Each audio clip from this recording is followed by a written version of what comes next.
Hoje, quando nós estudamos a Bíblia, quando nós buscamos interpretar o texto sagrado, nós procuramos imitar Jesus e os seus apóstolos na maneira como eles tratavam, naquela época, o texto do que nós chamamos hoje de Antigo Testamento. Vamos ver hoje um pouquinho mais de Jesus citando e interpretando as Escrituras Sagradas. Olá, seja bem-vindo! Aqui nós estudamos a Bíblia. Estamos agora estudando o Evangelho de Lucas, capítulo 20, já agora no verso 41. Jesus está na porção final do seu ministério, está em Jerusalém, está dentro do templo, apresentando muitos ensinos, sustentando o povo com o pão, que é a palavra de Deus. E aí os líderes religiosos vieram em diversas ocasiões tentando derrubar Jesus com perguntas maliciosas, perguntas que não queriam respostas, mas queriam derrubar aquele que respondia. Jesus não foi para esse tipo de debate, mas trouxe a verdade para eles. E aí então eles não tinham mais perguntas para fazer para Jesus, porque eles ficaram sem argumentos. Nesse ponto da história, Jesus estava lá dentro do templo, tinha acabado de ter um embate lá com os chefes dos sacerdotes, com os emissários deles, com os saduceus, até os escribas se alegraram quando viram Jesus argumentar com os saduceus, porque os escribas tinham essa questão com os saduceus aí muito forte, de discussão sobre a Bíblia. E aí é Jesus que parte para uma pergunta. Ele perguntou a eles, e quem eram esses eles? Bom, ali tinha o povo reunido, mas tinha as autoridades religiosas. Quem é que estudava a Bíblia naquele momento? Na história de Israel e na cultura de Israel, não se surpreenda, mas era basicamente todo mundo, tá? Israel é uma porção separada da humanidade nesse aspecto, também nesse aspecto da educação. Enquanto que no mundo antigo o que predominava era o analfabetismo, dentro de Israel o que predominava era a alfabetização. Por quê? Desde a época lá da saída do Egito com Moisés, a tradição era o ensino dentro de casa, no âmbito da família. E o pai era o responsável. Então as pessoas aprendiam dentro de casa. Os homens, especialmente, aprendiam a ler e escrever dentro de casa e mais do que isso. Um garoto, um jovem em Israel, aos 13 anos, ele tinha que ser capaz de recitar porções inteiras das Escrituras. A solenidade, a cerimônia do Bar Mitzvah, que marca a passagem para a vida adulta do menino, ela tem esse recitar de porções das Escrituras. Então lá não havia também o nosso conceito de adolescência. Havia criança e depois havia adulto. E com 13 anos era um adulto. Então ali aquele povo ouvindo, não era assim um bando de gente ignorante, analfabeta.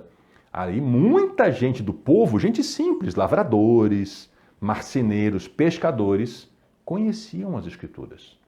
Aprenderam em casa. A diferença é que depois dos 13 anos, se alguém quisesse continuar, aí sim tinha que ir para uma escola de algum mestre, de algum rabino, para continuar estudando. Mas quem é que estava em combate ali, atacando Jesus? Era o povo? Não. Eram os fariseus, os saduceus e os mestres da lei. Fariseu a gente já sabe, aquele grupo que eram extremamente zelosos pela tradição religiosa, mas que se desviaram do bom caminho e viraram um bando de gente apegado a título, cargo, fama. Saduceus era o povo do templo, basicamente, os sacerdotes, e os mestres da lei eram os escribas que faziam cópias das Escrituras, eram eles que prestavam esse serviço, então tinham um grande conhecimento. E aí o Senhor parte para eles e faz a pergunta. E aqui eu peço sua atenção, isso aqui é muito importante, porque Jesus aqui, com essa pergunta, ele está estabelecendo aqui uma base que é desenvolvida por ele mesmo em outras passagens, mas também pelos apóstolos, de interpretação das Escrituras. Como é que a gente interpreta quando dois textos aparentemente se contradizem? Porque não há contradição. E já lhe dou a resposta, tá? A resposta é harmonização. Mas vamos lá para o texto. Como dizem que Cristo é o filho de Davi? Cristo aqui, nesse momento da história, para aquelas pessoas, não era necessariamente Jesus. Porque a palavra Cristo não é um nome próprio. Hoje Hoje tem pessoas com o nome Cristo. Cristo quer dizer, as expressões Cristo, Messias, ungido, tudo quer dizer a mesma coisa.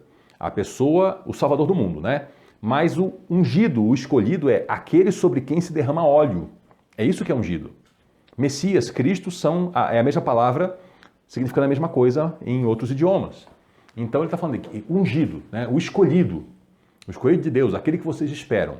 Como é que vocês estão dizendo que ele é filho de Davi?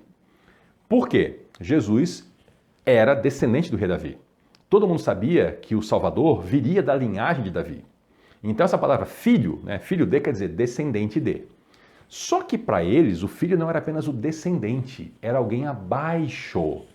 Quando se fala em filho nessa cultura, eles entendem que o filho sempre é menos importante que o seu ancestral. Então ele está perguntando assim, como é que a gente resolve isso aqui? Ó? Olha só, tem algo que as escrituras fazem, né? Dizem para a gente. Em outra ocasião, Jesus fala, e as escrituras não podem ser contraditas, né? Como é que vocês estão dizendo que ele é o filho de Davi?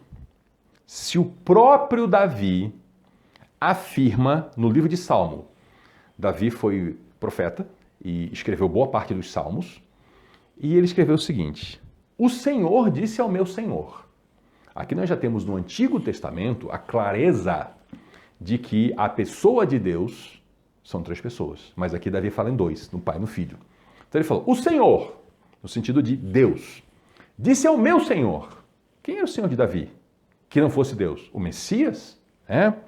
E disse o quê? Senta-te à minha direita até que eu ponha os teus inimigos como estrado para os teus pés. Ou seja, era Deus. Teve uma cena que Davi viu. Davi era profeta, ele viu a seguinte cena. Deus falando para Jesus, o pai falando para o filho. Filho, senta aqui do meu lado direito até que eu ponha os teus inimigos arrasados, como se fossem um estrado para apoiar o pé. Isso é uma coisa que a gente vai desenvolver ainda mais à frente nas Escrituras, tá? Mas Davi viu essa cena. E aí o Senhor Jesus continua o raciocínio. Então Davi está chamando de Senhor o Cristo, o Messias para Davi é Senhor? Então como é que ele pode ser seu filho, seu descendente? E aí o povo ficou naquela, né? Todo mundo ficou em silêncio. Isso aqui é desenvolvido dentro do Novo Testamento na lógica de que as Escrituras elas não se contradizem, não se contrapõem. Existe uma harmonização. Davi, ele era o ancestral do Messias segundo a linhagem humana. Porque Jesus Cristo era filho de Maria, e aí vai chegar até Davi, né? E ao mesmo tempo, Jesus Cristo é o Filho de Deus, ele é Deus. Jesus tem a natureza de ser 100% homem e 100% Deus. E é essa falha interpretativa desse grupo que até hoje não aceita Jesus como Deus. E não pensem que são só os judeus não, tá? Tem dentro mesmo do cristianismo, tem uma parcela do cristianismo que tem, eles inclusive não usam a Bíblia Sagrada, usam um livro bem parecido, mas que tem distorções na tradução para se encaixar na sua doutrina, e lá para eles Jesus não é o Filho de Deus. Então Jesus, ele é descendente de Davi segundo a linhagem humana, mas ao mesmo tempo ele é o Filho de Deus. Então Davi, sendo profeta, viu essa cena e considerou que o seu descendente, segundo a linhagem humana, era o seu Senhor. Ele entendeu isso, porque o próprio Deus prometeu para ele que daquela linhagem dele viria o Salvador do mundo. É essa a resposta. É uma harmonização. E é isso que a gente tem que fazer. E é isso que muita gente não faz. E quando pega um texto que contraria a sua ideia, despreza. Não lê. Não fala dele. Não toca no assunto. Tem gente que faz isso. Então todo o povo estava ouvindo. E aí Jesus se virou e falou para os discípulos. Veja que essa palavra aqui não é para o povo, ele está conversando com os discípulos. A gente sempre tem que distinguir isso. Jesus, ele veio para todo mundo, ele estava entregando a palavra de Deus para todo mundo? Não, só para os discípulos. Ah, então ele fazia separação das pessoas? Não, as pessoas que se separavam. Eram as pessoas que escolhiam se queriam ser discípulo ou não. Só que Jesus levava a sério a palavra de Deus. Então ele mesmo falou, olha, não joguem pérolas aos porcos. Então, esse conteúdo de explicação profunda é para quem quer. É para quem quer ser discípulo. Então ele virou para os discípulos e falou o seguinte, cuidado com os mestres da lei, cuidado com os escribas, tá? Eles fazem questão, atenção, por favor, você que é cristão, você que já tem uma vida dentro de uma comunidade cristã, se você está imitando essa conduta aqui, se enxergue nesse texto. Ouça as palavras de Jesus, não são minhas, são de Jesus. Observe isso. Se você está vivendo desse modo, observe isso. E veja o que Jesus fala. Eles fazem questão de andar com roupas especiais. E gostam muito de receber saudações nas praças e de ocupar os lugares mais importantes nas sinagogas e os lugares de honra nos banquetes. Só lembrar, tá, a sinagoga não é templo, a gente já falou aqui, mas só lembrete, templo era só aquela construção lá em Jerusalém, porque é só no templo que Deus habita, isso na religião judaica, e sinagoga era o quê? Local de reunião, local de oração. Juntou 10 homens para orar, é sinagoga. Então ele está falando que esses mestres da lei, também já falou sobre os fariseus, tá? Fariseus era a mesma coisa. Eles não se vestiam como o povo se vestia. Eles não usavam roupas comuns. O que eles faziam? Eles faziam algumas coisinhas assim. Por exemplo, todo judeu usa na borda da roupa uma franja, um fio de cordão lá, azul, como identificação do povo de Israel. O deles era mais largo. Tipo, só mais santo. Tem uma tradição, né, entre os homens judeus, quando vão orar, especialmente entre os ortodoxos. Só uma coisa para você saber, tá? O judaísmo hoje não é uma religião assim, um bloco, tá? São diversas expressões religiosas dentro de um povo só. Então eu vou falar aqui do ortodoxo, que é uma linha, né, bem grande. Eles usam umas caixinhas de couro com um pergaminho, textozinho da lei, uma no braço e uma na cabeça, né, quando vão orar. Então aí tem umas fitinhas, né, para passar no braço, e aí o cruzado daquelas fitas ali forma umas letras e tal. O dos escribas e fariseus, dessa largura, tá? A caixona desse tamanho, que tem que ser o maioral, né?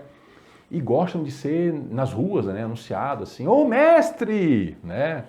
Cuidado com isso, tá? Cuidado com essa coisa de título, olha o que Jesus está falando, tá? Gostam dos lugares mais importantes. Escriba e fariseu não senta com o povo, não. Eles têm que ter cadeira especial, lugarzinho especial para eles.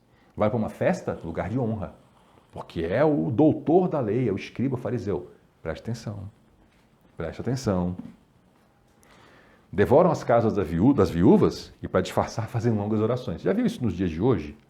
Alguém devorando os pobres a título de religião? Usando a religião, o nome religião, para devorar os pobres? Eu já vi. Tenho certeza que se você olhar atentamente ao seu redor, também vai ver. Aqui é a última palavra, a última frase do capítulo 20. Essa, para você ler e meditar. Esses homens serão punidos com maior rigor. Se você está vivendo isso ou apoiando isso, preste atenção. Esses homens serão punidos com maior rigor. Veja que eles não só serão punidos, não é só punição. É punição com rigor e é com maior rigor. E eu vou lhe explicar uma coisa, que é um princípio que a gente entende lendo a fala de Jesus sempre que ele está confrontando religiosos. Porque se ele está confrontando religiosos é porque o religioso está errado, né? Quando o mal é praticado, o mal é o mal. Jesus não alivia para o mal. Mas quando o mal é praticado dentro do âmbito da religião, usando a religião como fachada, Jesus não tolera. Quer ver uma coisa? Exemplos disso aqui. Ele está aqui dando essa batida forte nos mestres da lei, né? Como é que Jesus tratou Zaqueu? Um funcionário público, cobrador de impostos, corrupto, que passava a mão no que era dos outros. Ele foi jantar com Zaqueu. Ele falou o caminho da verdade. Quando Zaqueu anunciou que ia mudar de vida, o que ele falou para Zaqueu? Nessa casa houve salvação hoje. Esse aqui é o filho de Abraão. Como é que Jesus tratou a mulher pega em adultério, que queriam apedrejar? Lá em João capítulo 8. O pessoal queria apedrejar e falou, tudo bem. Só que para jogar a primeira pedra tem que ser alguém puro, alguém sem pecado, né? Porque para apedrejar o pecador, só quem não tem pecado. Então você entendeu que para punir o pecador só Deus, né? E aí o pessoal sai, Jesus volta para a mulher assim, ué, cadê os teus acusadores? Tudo foi embora. Ele falou, também não vou te acusar, também não vou te condenar. Vai e não peques mais. Jesus não tolera o pecado, não. Mas ele pega o pecador arrependido e cuida dele. Como é que Jesus trata o ladrão na cruz? Você lembra da história? O que Jesus promete para esse ladrão arrependido? O paraíso. Agora, como é que Jesus trata o religioso que usa a religião para disfarçar sua maldade? Ai de vocês, fariseus hipócritas! Ai de vocês, hipócritas! É só lambada. Jesus não alivia para hipócrita religioso. O que a gente está vendo no século XXI? Né? Estou falando do mundo todo, tá? Você acessa aí pela internet e acompanha aí. Líder religioso apanhado em corrupção. O que acontece? Vai lá, pede perdão, faz uma conversinha, e aí até pedem para não ficar falando do assunto, né? Porque é o irmão fulano de tal, né? Líder religioso pega em adultério também, né? Muitas vezes é acobertado, muitas vezes a religião, e aqui eu não estou falando de nenhuma religião específica, tá? Aliás, não estou falando nem só de cristianismo, agora estou falando de religião em geral. Quantas vezes que figuras religiosas acobertaram escândalos sexuais? Dos religiosos. E como é que Jesus tratava um religioso hipócrita? Ai de vocês. Estes serão punidos com maior rigor. Agora a gente vê muitas vezes o quê? A religião tratando com muito rigor as pessoas que não seguem os ditames do líder. Eu não estou falando da Bíblia, tá? Estou falando de ditames do líder. Então a pessoa segue a Bíblia, mas ela não se conforma naquele jeito daquele líder religioso. Ai de ti. Só que Jesus está falando ai de vós é para os hipócritas religiosos. Onde é que Jesus faz um chicote e desce a pancada e vira a mesa e expulsa? É dentro do templo. Não é lá entre os romanos invasores. Não é lá no norte, fora de Israel, em Tiro e Sidom. Não é do outro lado do lago, onde ele chega na região lá, Decápolis, né, na região de Gadara, os não-judeus. Não é na Samaria, onde não são judeus. É dentro do templo. Tá vendo? Tá percebendo? Quando o mal é cometido usando a religião para se disfarçar, ele é mais perverso. Por isso, vou voltar aqui para deixar você com esse recadinho final de Jesus. Capítulo 20, verso 47, última frase. Esses homens serão punidos com maior rigor. E louvado seja Deus. Muito obrigado por nos acompanhar até aqui. Volte na próxima, porque aqui nós estudamos a Bíblia. Até lá.